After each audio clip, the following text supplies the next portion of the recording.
श्री गणेशाय नमः। ओम गंगणपतये नमः। वक्रतुंड महाकाय सूर्यकोटि समप्रभा निर्विघ्नं कुरु मे देव सर्वकार्येषु सर्वदा। गजाननं भूतगणाधिसेवितं कपितजम्बूफलचारुभक्षणं उमासुतं शोकविनाशकारकं नमामि विघ्नेश्वरपादपङ्कजम्। वसुदेवसुतं देवं कंसं चारूरमर्दनं देवकी परमानन्दनं कृष्णं वन्दे जगद्गुरुम्। ओम क्लीं कृष्णाय वासुदेवाय हरे परमात्मने प्रणतक्लेशनाशाय श्रीगोविन्दाय नमो नमः। ओम या कुन्देन्दु तुषारहारधवला या शुभ्रवस्त्रावृता या वीणावरदण्डमण्डितकरा या श्वेतपद्मासना या ब्रह्माच्युतशङ्कर प्रभृतिभिः दैवैः सदा वन्दिता सा मां पातु सरस्वती भगवती निशेषजाड्यापहा। माँ सरस्वती माता की जय। बाबा विश्वनाथ जी की जय। श्री अन्नपूर्णा माई की जय। सर्वेश्वर भगवान की जय। लोकाभिरामं रणरङ्गधीरं राजीवनेत्रं रघुवंशनाथं कारुण्यरूपं करुणाकरं तं श्रीरामचन्द्रं शरणं प्रपद्ये। मनोजवं मारुततुल्यवेगं जितेन्द्रियं बुद्धिमतां वरिष्ठं वातात्मजं वानरयुद्धमुख्यं श्रीरामदूतं शरणं प्रपद्ये। बोलिए सियावर रामचंद्र भगवान की जय। श्री बालकृष्ण लाल की जय। श्री सद्गुरुदेव की जय। ओम नमः पार्वती पतये हर हर महादेव हर। जय जय श्री राधे जय जय श्री राधे। मुकुंद माधव गोविंद बोल केशव माधव हरि हरि बोल। आप सभी लोग अपना स्थान ग्रहण करें। हे बाबा विश्वनाथ जी, अन्नपूर्णा माता की जय। काल भैरव बटुक भैरव बाबा की जय। श्री हरि विष्णु भगवान लक्ष्मी नारायण जी की जय। संकट मोचन संकट धन हनुमान जी, बागेश्वर हनुमान जी, मारुति हनुमान जी की जय। श्रीमद्भागवत महापुराण की जय।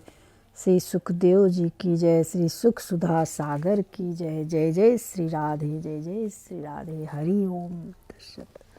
आइए हम लोग श्रीमद्भागवत महापुराण के पंचम स्कंद के छठा अध्याय में प्रवेश करते हैं, जो अष्टम अध्याय जिसको कहा जाता है, जिसमें ऋषभ देव जी का देह त्यागना। कल हम लोगों ने कैसे ऋषभ देव जी ने संन्यास ग्रहण किया था और उनके बारे में हम लोगों ने सुना, और आज हम लोग उन आगे का कथा सुनते हैं।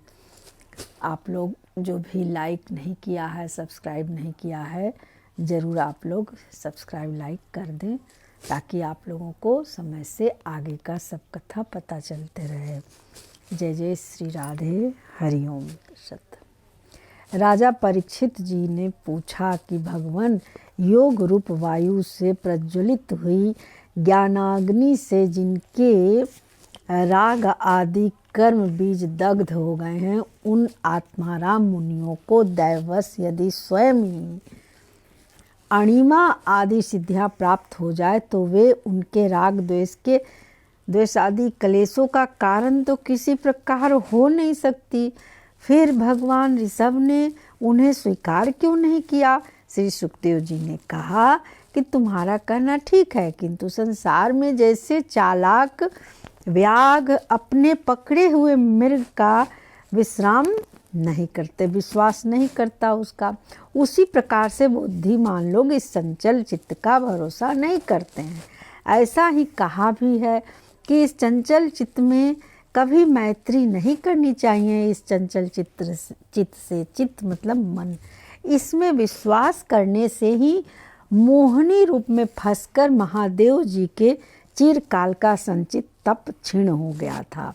जैसे व्यभिचारिणी स्त्री जार पुरुषों को अवकाश देकर उनके द्वारा अपने में विश्वास रखने वाले पति का वध करा देती है, जो व्यभिचारिणी स्त्री होती है, उसी प्रकार जो योगी मन पर विश्वास करते हैं उनका मन काम और उसके साथ ही क्रोध आदि शत्रुओं को आक्रमण करने का अवसर देकर उन्हें नष्ट भ्रष्ट कर देता है।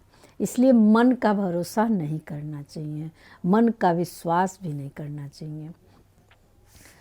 काम, क्रोध, मद, लोभ, मोह और भय आदि शत्रुओं का तथा कर्म बंधन का मूल तो यह मन ही है। इस पर कोई भी बुद्धिमान कैसे विश्वास कर सकता है।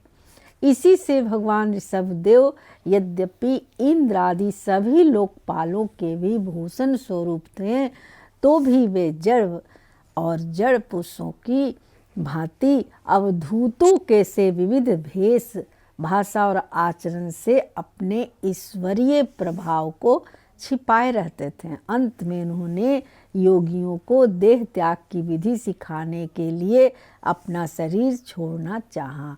वे अपने अंतःकरण में अभेद रूप से स्थित परमात्मा को अभिन्न रूप से देखते हुए वासनाओं की अनुवृत्ति से छूटकर लिंग देह के अभिमान से भी मुक्त होकर उपराम हो गए।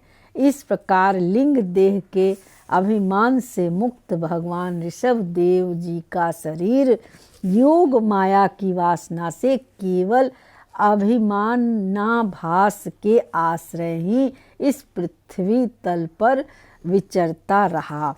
वह दैववश कोंक, वेंक और कूटक आदि दक्षिण कर्नाटक के देशों में गया और मुंह में पत्थर का टुकड़ा डाले तथा बाल बिखेरे उन्मत्त के समान दिगंबर रूप से कुटकाचल के वन में घूमने लगा। इसी समय झंझावात झकोरे हुए और बांसों के घर्षण से प्रबल दावाग्नि धधक उठी और उसने सारे वन को अपने लाल लाल लपेटों में लेकर ऋषभदेव जी के सहित भस्म कर दिया। राजन, जिस समय कलयुग में अधर्म की वृत्ति होगी उस समय कोंक, वेंक और कूकट देश का मंदमती राजा अहर्त वहाँ के लोगों से ऋषभदेव जी के आश्रमातीत आचरण का वृत्तांत सुनकर तथा स्वयं उसे ग्रहण कर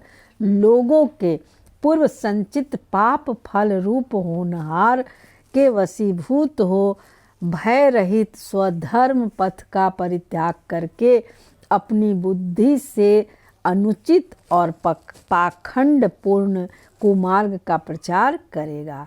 उससे कलयुग में देव माया से मोहित अनेकों अधम मनुष्य अपने शास्त्र विहित शौच और आचार को छोड़ बैठेंगे। अधर्म बहुबल कली युग के प्रभाव से बुद्धिहीन हो जाने के कारण वे स्नान न करना, आचमन न करना, शुद्ध अशुद्ध रहना, शुद्ध न रहना, अशुद्ध रहना, केस नुचवाना आदि ईश्वर का तिरस्कार करने वाले पाखंड धर्मों को मनमाने ढंग से स्वीकार करेंगे और प्रायः वेद, ब्राह्मण एवं भगवान यज्ञ पुरुष की निंदा करने लगेंगे। वे अपनी इस नवीन अवैदिक स्वेच्छाकृत प्रवृत्ति में अंध परंपरा से विश्वास करके मत वाले रहने के कारण स्वयं ही घोर नरक में गिरेंगे। भगवान का यह अवतार रजोगुण से भरे हुए लोगों को मोक्ष मार्ग की शिक्षा देने के लिए ही हुआ था। ऋषभदेव का अवतार जो हमने 5वें अध्याय में सुना है।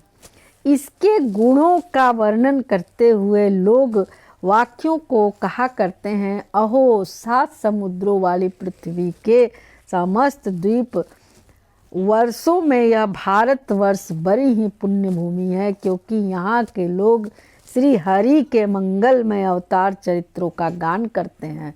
अहो महाराज, प्रियव्रत का वंश बड़ा ही उज्जवल एवं सुयशपूर्ण है, जिसमें पुराण पुरुष श्री आदि नारायण के ऋषभ अवतार लेकर मोक्ष की विधि का भी मोक्ष भी मिला था। इस तरह से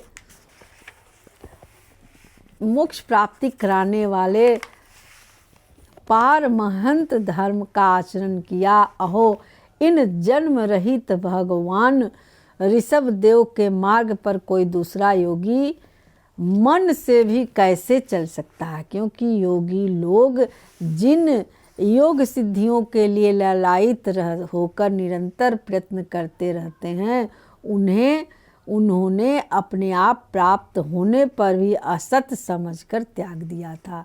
राजन, इस प्रकार संपूर्ण वेद, लोक, देवता, ब्राह्मण और गौओं का परम गुरु भगवान ऋषभ देव का यह विशुद्ध चरित्र मैंने तुम्हें सुनाया। यह मनुष्यों के समस्त पापों को हरने वाला है।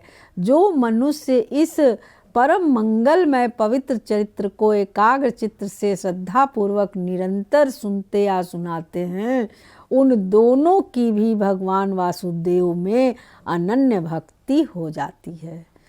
तरह तरह के पापों से पूर्ण सांसारिक तपों से अत्यंत तपे हुए अपने अंतःकरण को पांडित जन इस भक्ति सरिता में ही नित्य निरंतर नहलाते रहते हैं।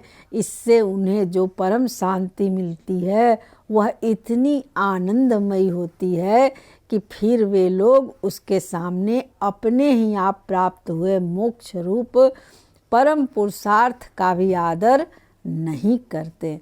भगवान के निज जन हो जाने से ही उनके समस्त पुरुषार्थ सिद्ध हो जाते हैं। राजन, भगवान श्री कृष्ण स्वयं पांडव लोगों के और यदुवंशियों के रक्षक, गुरु, इष्ट देव, सुहृद और कुलपति थे। यहाँ तक कि वे कभी कभी आज्ञाकारी सेवक भी बन जाते थे। इसी प्रकार भगवान दूसरे भक्तों के भी अनेकों कार्य कर सकते हैं और उन्हें मुक्ति भी दे सकते हैं, परंतु मुक्ति से भी बढ़कर जो भक्ति योग है, मुक्ति से बड़ा क्या है, भक्ति योग है, उसे सहज में नहीं देते। भक्ति नहीं देंगे, मुक्ति भले ही दे दें। निरंतर विषय भोगों की अभिलाषा करने के कारण अपने वास्तविक श्रेय से चिरकाल तक बेशुद्ध हुए लोगों को जिन्होंने करुणावश निर्भय आत्मलोक का उपदेश दिया और जो स्वयं निरंतर अनुभव होने वाले आत्म स्वरूप की प्राप्ति से सब प्रकार की तृष्णाओं से मुक्त थे, उन भगवान ऋषभ देव को नमस्कार है।